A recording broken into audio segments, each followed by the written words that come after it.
A day in my life as a tambay person.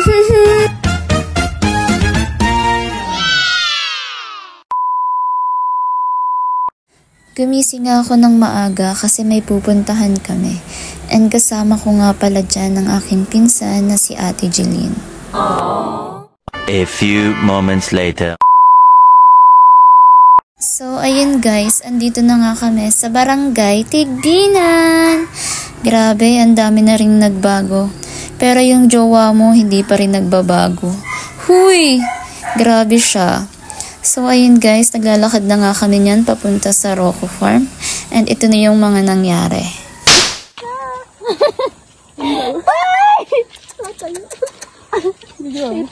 Tayo. Video kita.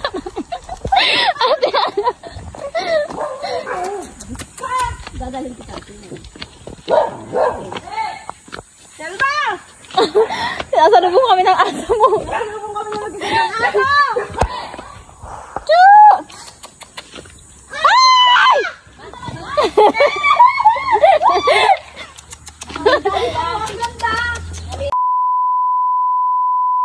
At hindi na nga kami nagpatumpik-tumpik pa.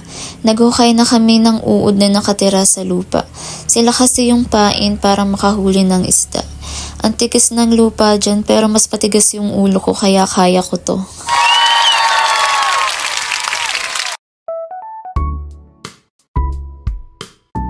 Let's go guys! I'll show you how to huli mga isda. Ay arte kaya pahinabol ng mga manok eh.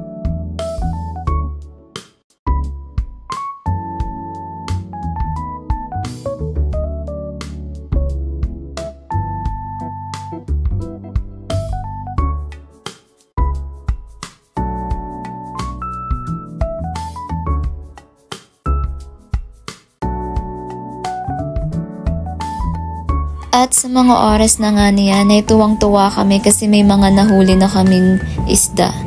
Guys, I swear, I'll try to huli kaso hindi ako favorite ng isda kaya nanahimik na lang ako dito sa gilid. So yun guys, may mga tumawag nga pala sa aking pangit at inestorbo ako. Pinainggitan pa ako ng swimsuit kasi maliligo daw sila dito sa dagat pag uwi nila. Eh di wow!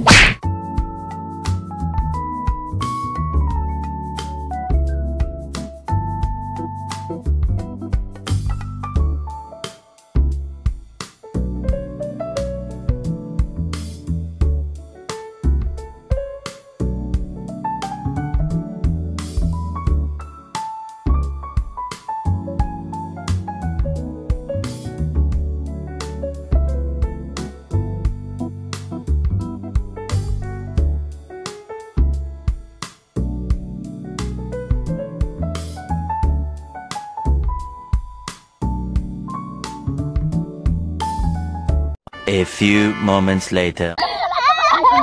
Dapat andyan ka lang para nakakahuli. Ay, ang laki oh. Huwag ka nga niyan. Huwag ka na munang lumapit dito. May balat ka. Napakalaki. Laking laki. Chuchu. Ay, nakakasya to. Chuchu. Ang kukulit. Ay, oo.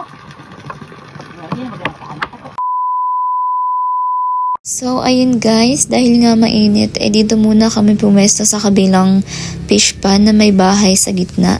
Kasi naglinis na rin ng isda si Ate Jeline na nahuli namin kanina. Wow! Ang dami. Ano naman Ay, kakaasar. Ay, ay. Oh. Oh. Oh.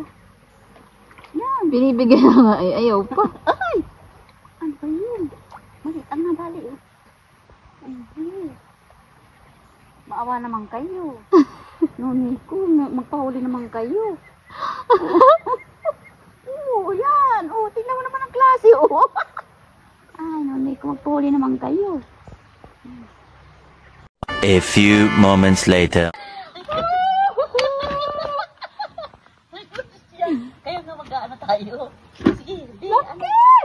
Paano ito maalis? Ay, maawa ka. Hawakan mo dyan sa ulo. Hawakan mo dyan sa ulo. Teka. Yan, ganyan. Teka lang. Pikitin mo. Pikitin mo dyan sa ulo. Sakit. Yan. Pikitin mo na. Pikitin mo. Apa rin ba? Huwag mong pipitawan. Pag nagpunta pa dyan sa ano. Ang ending. Oh, ba yan? Ah! Gusto ko.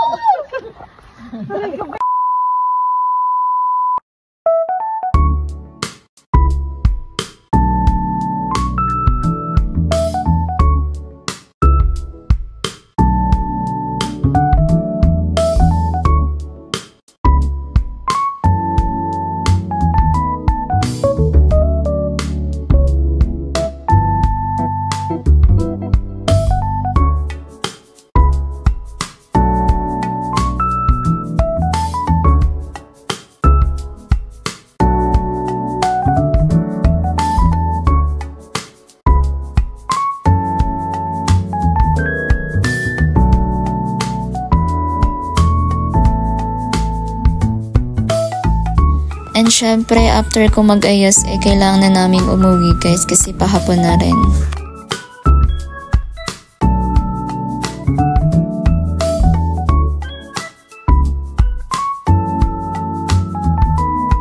Finally, andito na kami at nag-aabang ng sasakyan.